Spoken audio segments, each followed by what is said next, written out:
if you want to get better at Deadlock, you better watch some VODs because this is a knowledge game. But you might not want to watch VODs. If that's you, then maybe this channel will be helpful for you because I will be doing the analysis, I'll be doing the VOD watching for you. So you can just follow along and hopefully benefit. And for me recently, I was looking for some content around Pocket. I couldn't find it really, anything that was satisfactory to me. So I decided that I would just start making VOD reviews myself, and that's going to be really helpful for me, and I wanted to share it with you. So that's what this channel is going to be. Not just Pocket, obviously, we're going to go through other heroes too, but for now, that's what I'm looking at. And so we're going to take an Eido video here, and here is actually just a generic build that is currently pretty good. You can probably swap out maybe some things here or there, but just generally we're going to see Eido actually following this build, which was interesting to see because this is, I think, somewhat of the consensus as to what's good right now as of today. So you're going to see essentially, Cold Front come out pretty quickly, Healing Ride as well, extra stamina, some of these things. Cold to Sacrifice is also really important. One of the reasons for that is because it allows us to stay focused on pressuring, and we don't have to think about farming camps as much. And a Majestic Leap, this is going to be the most important thing that we are going to be trying to get quickly.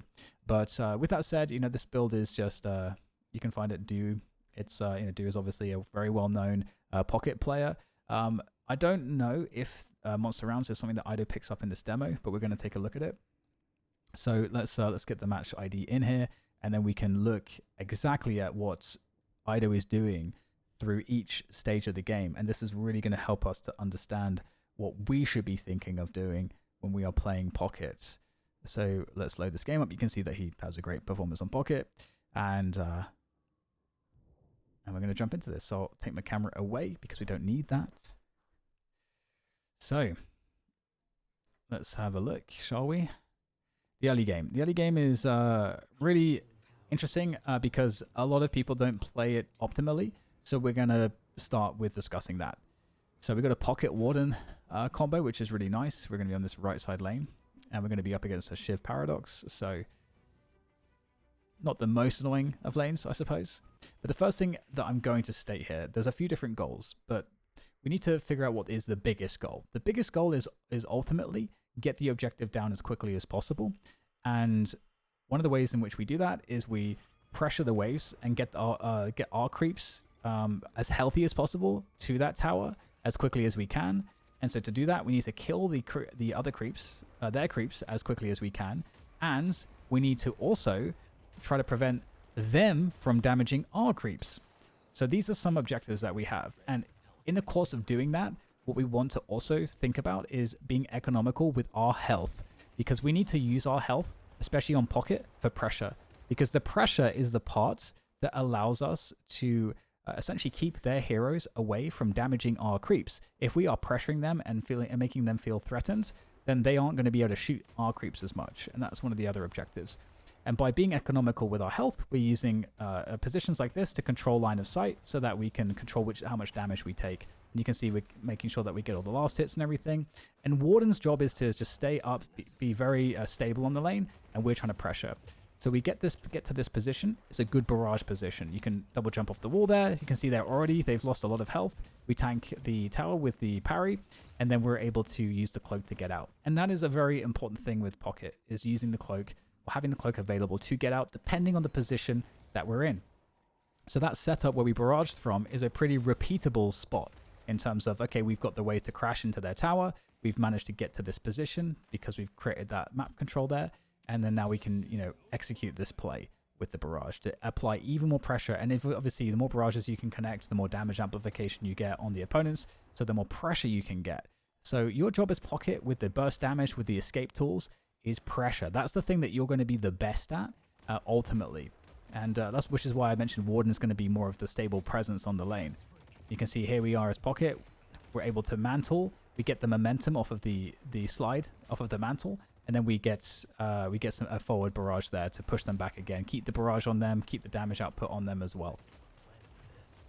And obviously the spirit damage is going to be kind of nice these days on the tower too. So we also get some more damage there. One of the first item that we get is Healing Rite, and it's because we need to sustain. Now in that build, we had Monster Rounds. That was the first item on the left, but we're going to get that second. And again, the Monster Rounds is really good because it again allows us to use less shots to pressure the waves more quickly. And again, optimizing for the objective. So we're back in this position again that we had previously. We get more tower damage on it as well. We get some barrages in there too. We're trying to dodge the damage. We still have the cloak up and the satchel up. We're going to be able to use the cloak aggressively there for more damage because we're already in a safe position by the stairs. We go back to this stairs position here, and they finally try to take it away from us. So we're going to be quite cautious. Warden is going to be there using Binding Word to basically keep us safe. So again, Warden's really, again, the sustainable kind of dude on the lane. He's trying to make sure that we're always good to go. And another thing about Pocket is what are our abilities like good for? Well, we already talked about escape. And one of the other reasons why Pocket's abilities are good for pressure is because of the burst damage. All of the damage gets applied almost immediately. So that makes it very scary for the opponents because it makes it hard for them to judge fights. Because suddenly they're fine and then suddenly they're not fine. And here's potential for double damage. He did the satchel as a response to the fact that the cloak was going to land on both players, and the cloak finishes around the stairs where he's able to then side dash to safety and cut off line of sight. So we are looking at efficient pressure from Eido here repeatedly. And his health is pretty low at this point, which is somewhat scary, but again, the opponents also have fairly low health. So we've got Healing Right coming up, we've got the bleed on us right now. And we're going to, again, still be trying to cut off line of sight, play around these positions. It's very hard to get to us there. And we're able to get out, even though that was a little bit scary. Okay, so we use the barrage to kill these creeps a bit more quickly. So we're efficiently farming. The barrage has a pretty slow cooldown at this stage in the game. And we're going to get some boxes as well to keep up our souls as we disappear for a moment. Some free souls, might as well do it. Warden is still pressuring on the lane, keeping himself up. And then we're going to use our movement to get back in, some burst damage on the Shiv, and that makes it really hard for them to gain more space. And now Warden's able to, because this is the thing, like we saw that Nako's are trying to chase us because we're low, but we're Pocket, so we can be very slippery, and that gives the opportunity for Warden to then actually finish off the fight because we encourage Naked in that spot on the Shiv to overextend. And this is another bit of the value you get from playing the Pocket. We are just going to decide to go back here.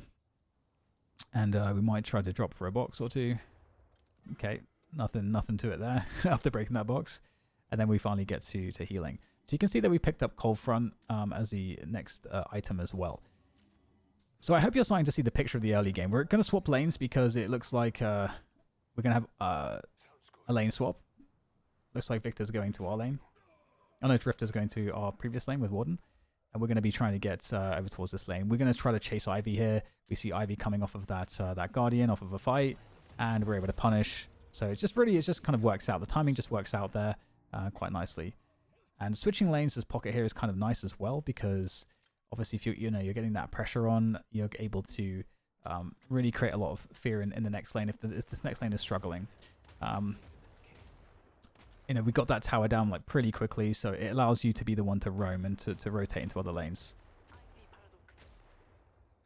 So, okay, we'll clear out some of these creeps, and we'll be in a position to try to get some damage in here using the satchel, using the Cold Front. We are able to cloak away to avoid more damage. The barrage comes in after we've kind of given our teammate an opening to get some damage in as well. Because we're kind of convincing the opponents to fight here. We're back in the fight with the Affliction. And at this point, Ivy's used all of his cooldowns, so he can't do anything to survive. So you can see that the art is about pressure. And okay, Bebop's going to wreck us here because our cloak just went into a wall. So unfortunate.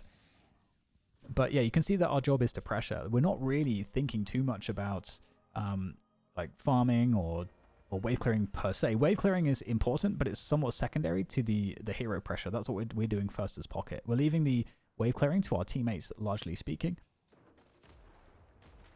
And even if you don't have your teammates that, obviously are as good as Eido's teammates, of course, they are unlikely to be in your games. It's just important to know how it's supposed to look. So lots of damage from the cloak. We get the satchel into that TP. Now we can't do too much because the hyper beam is out. It's just trying to clear some creeps. It's like really the best that we can do. Might get okay, no barrage available, but we can get some damage as we fall down. Again, constantly cutting off line of sight using the cover. Trying to maintain our health as best as we can. And Healing Right's kind of a ways away, so we're not in a great spot to be too aggressive here. We've got to clear this wave as well. So that's kind of all we're able to do at this point in time. Obviously, health is a resource that is a resource that allows you to understand your options. If you have a lot of health, you have every option available to you. If you have no health, you have almost no options available to you. Because the cost of taking risky action that results in a death will then put you behind on getting souls. Ivy is aggressively Kudzu clearing our caps, which is definitely an Ivy thing, so something to always watch out for. Okay, we're able to use our Majestic Leap. So Majestic Leap, especially at this time in the game, it's like a 300 barrier, I think. So 350 barriers. So that's actually like a huge chunk of health at this time in the game. So it's really good for initiation for that purpose, even on low HP. A little bit scary. Able to use Majestic Leap to reposition.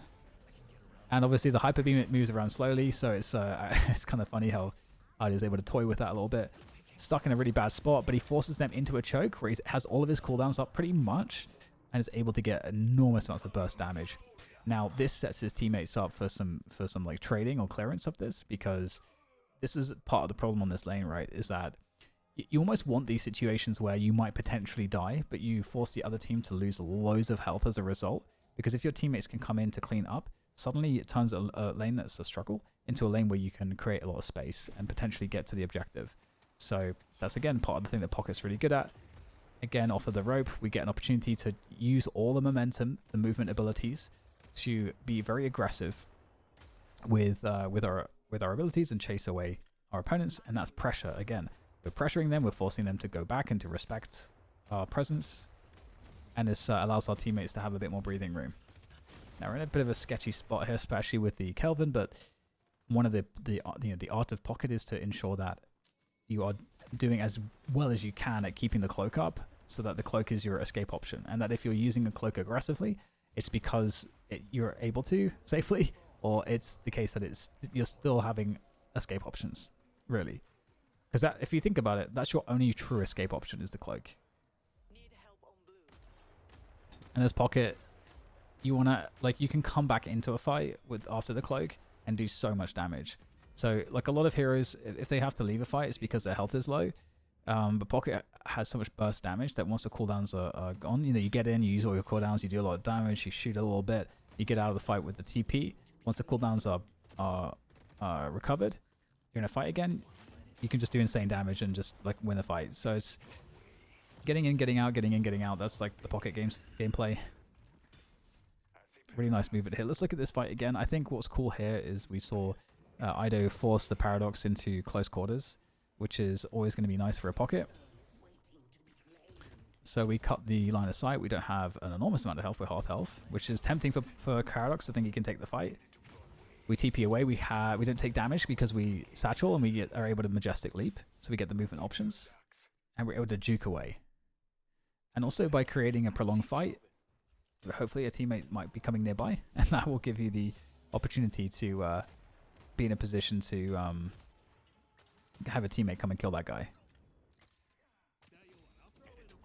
Okay, so we get the Cultist Sacrifice. I mentioned this. The Cultist Sacrifice is really important because what is our job? Our job is not necessarily to be a farmer. Our job is to really keep the pressure up. And something that allows us to keep up in the game in terms of farm is the Cultist Sacrifice.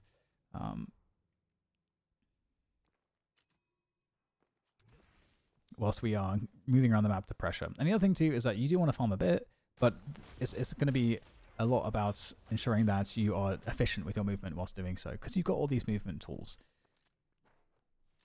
So having the cloak to allow you to go from camp to camp, you know, because you shoot the cloak through, and maybe you can kill everything with an instant burst cloak into satchel and cold front, and you know, you kill all the creeps, and then you TP with the cloak, and okay, we've got another nice engage here. Okay, let's look at this again, because this is very much a Pocket thing. I guess they're all Pocket things, but we're going to be using the Majestic Leap to get into the fight.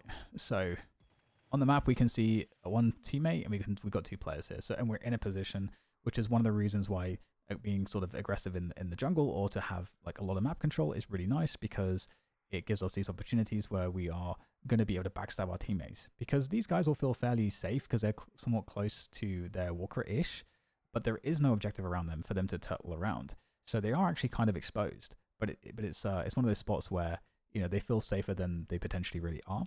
And especially with a pocket who can just do this, like traverse the distance like this, because you can Majestic Leap, you can carry on the momentum with the barrage. So we Majestic Leap, we drop down, we do one jump, we get the barrage, continuing the momentum, into Affliction, into Satchel, and we've done enormous amounts of damage. And those guys didn't even have a chance to really react. So job done there, and now we can split push. We see 4 on the map. We just got 2 people down, so we might be able to...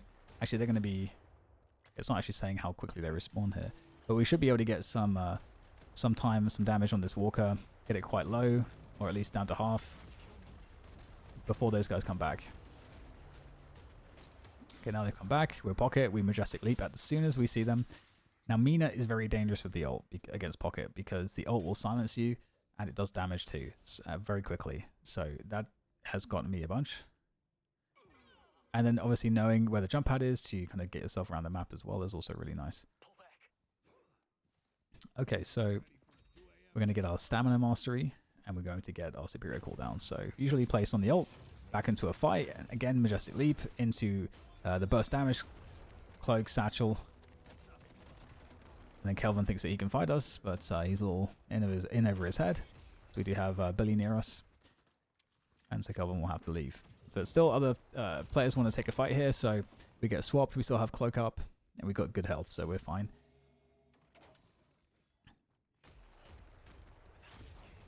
Just making sure that we take away some more of these camps. Cultist is not yet up. We get the buy there, Improved Spirit, extra stamina. You can see how Improved Spirit and extra stamina are later purchases. And once again, we're trying to make Ivy's life hell. We have Affliction up, but obviously we don't want to use it unless we're in a really good spot to do it. We just dropped the Affliction there, but we're in a spot where we're going to die. So that's kind of one of the reasons to rip it. We're in a potential team fight. Might as well rip it at that point. By the time we've respawned, it's going to be 40 seconds until it's ready again.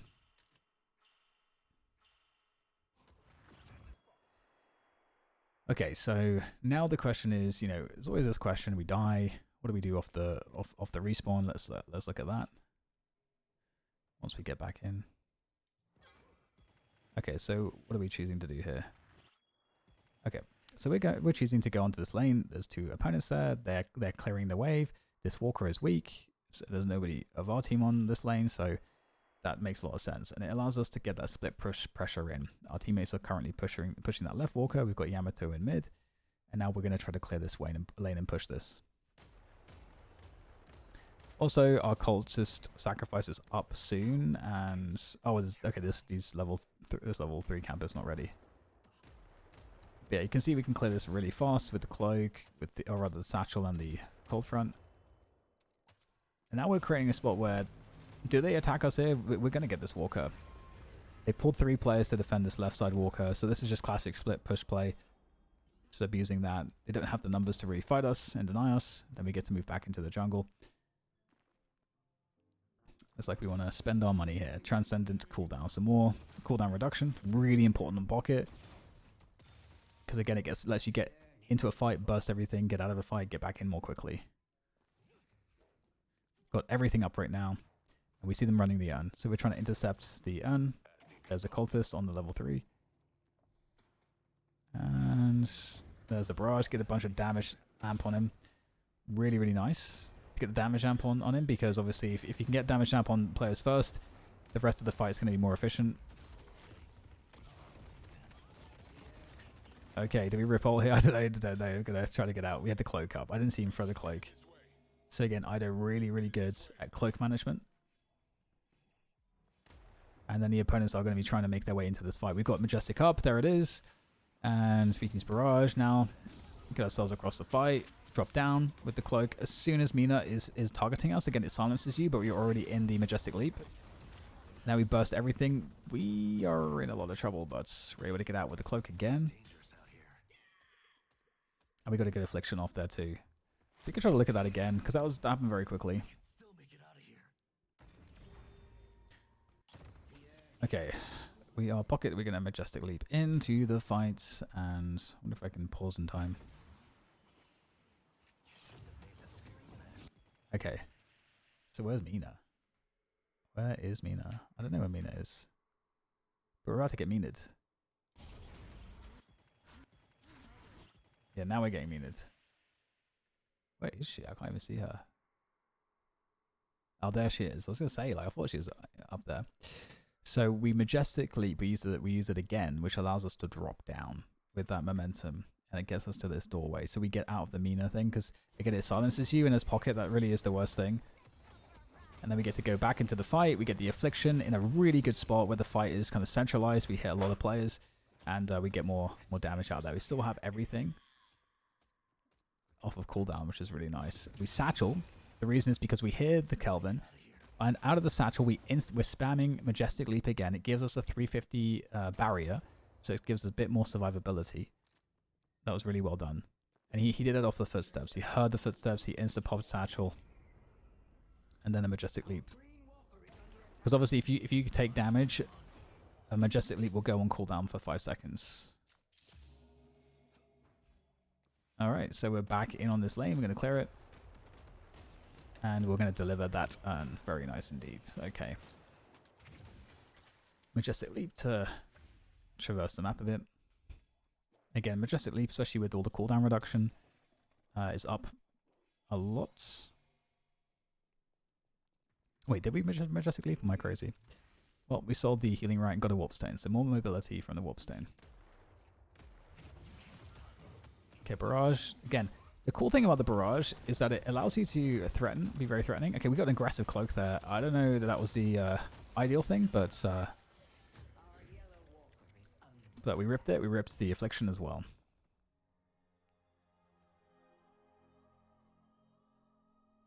Okay, so we're going to respawn, and where do we go? We have options. So right now we've, like, almost all the neutrals are cleared on the map. We've gotten all the walkers. And so at this point, you know, there's a lot of different ways to deal with it. Obviously, a fight into mid-boss would be really nice, but how do you get that fight? You want to try to make sure that you have more map control first. So push all the lanes as much as you possibly can, and then you're in a spot where it's easier to pick fights. So we've got Infernus, who's on the right side. We don't want to steal Infernus's farm, because he's the most stacked of all of us, and we want to keep him, like, really ahead of the other team at this point.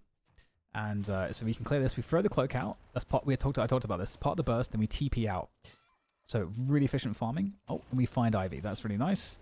We do the cultist in the mid-fight. Love to see that. That was the initial plan, was to get the cultist there as well. So Ivy is a bit more of a fight of opportunity. Ivy thinks that he can fight us. We use the TP. We have everything off of the cooldown. We even Affliction him to just really just tell him that he's totally wrecked. So there we go. Use a Majestic for more movements to traverse more effectively. Just do everything we want to do, but faster. And then we get ourselves our bag. Clear the wave. Like, this game is pretty much over at this point. The amount of map control that we have. We're getting mid-boss. We are not necessary for mid-boss at this point as well. Our teammates, of course, have that under lock.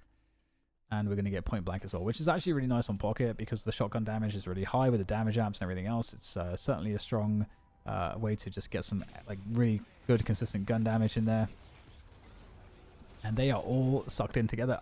Nina actually managed to steal that one rejuve, but doesn't really matter. And the game is pretty much over at this point. We are cloaking, we are moving, we're grooving, barraging, satcheling. So that's Pocket. I mean, so in sort of, to just recap here, because we're kind of at the end of this, I think we are optimized for pressure. That's what we're optimized for. We're trying to get in a fight, we're trying to get out of a fight. We're trying to get back in the fight, and then we're trying to get back out the fight. That's really what Pocket's gameplay is all about. And so hopefully this VOD review was somewhat helpful for you guys to not only understand how to play Pocket well in the early game, but also once you are able to win your lane, what you should be doing after that. And even if you don't win your lane, you can always still lane swap, or you can always still go to pressure another lane if your lane is not working out. Just got to communicate to your teammates.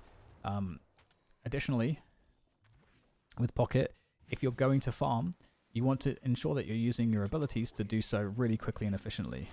So, like, look at how we're seeing the movement here from Eido. He's basically in the air there for like 10 seconds. whilst he's flying around. And at this point, the map is so pressured that, you know, and we've got the rejuice up, it is basically a free earn. So we're going to get that free earn. Our teammates are already clearing that space, that position. They're going to win that position. We're going to deposit the earn and we're going to win the game, I think. So there we go. All right, guys. This was a pocket VOD review of Eido.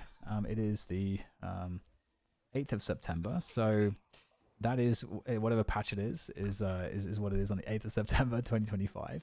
And I hope you guys enjoyed this one and that it was helpful for you trying to learn how to play Pocket better. Because Pocket is a pretty hard hero to play, but I think once you understand that it all really comes back to some basic ideas, and that's kind of what you're optimizing to get towards, it should all make a lot more sense as you gain experience.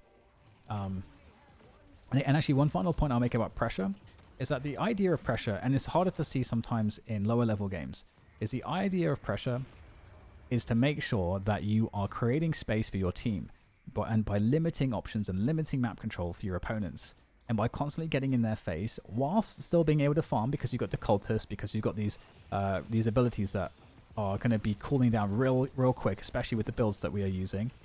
You're going to be able to keep that pressure up as much as possible. And one of the reasons why it also works this in recap is because if we are always thinking about not just how we get into a fight, but how we're going to get out of a fight, we are going to be in a position where we can always have the opportunity to re-enter. And even if we don't re-enter the fight quickly, we're going to be in a really nice spot because we've done damage. We've showed ourselves, we've given pressure to the opponent, and there's a decent chance that we might create a response where they have to fall back. At the very least, we are going to create a position where maybe our teammates would have more time to do something or to get into the fight. So if they want to refight, we can refight as Pocket because we can always go back in, and now our teammates are there because we've created that delay. So there's a lot that can be done with the pressure, but that's what Pocket's all about. It's about that pressure, and you can see here, we did end up starting with healing right and monster rounds, but we ended up selling those, which makes a lot of sense. And then we end up getting into obviously Cold Front Majestic Leap, come out pretty quickly. We upgrade into the improved spirit. We get Cold of Sacrifice. We get our, I think I mentioned Majestic Leap pretty fast. Stamina Mastery comes afterwards. Then we get Transcendent cooldown. We get our Warp Stone. We sell, I think, what did we sell? I think we sold Healing Right for this, and then we get Point Blank to finish off with in this particular game, which was pretty quick, 22 minutes. And yeah, there you go. So, and I think this was a good little review of an Eido game. We looked at the build at the beginning. You saw how Eido played it. And that's going to be that for this VOD review. And let me know what you think. If this type of content is helpful, I know a lot of people tend to condense it, or they tend to, I suppose, cut away some of the more nuanced bits because they're not going through the whole VOD. But if you like this style of video, then I'll keep doing them. Thanks for watching. See you on the next one.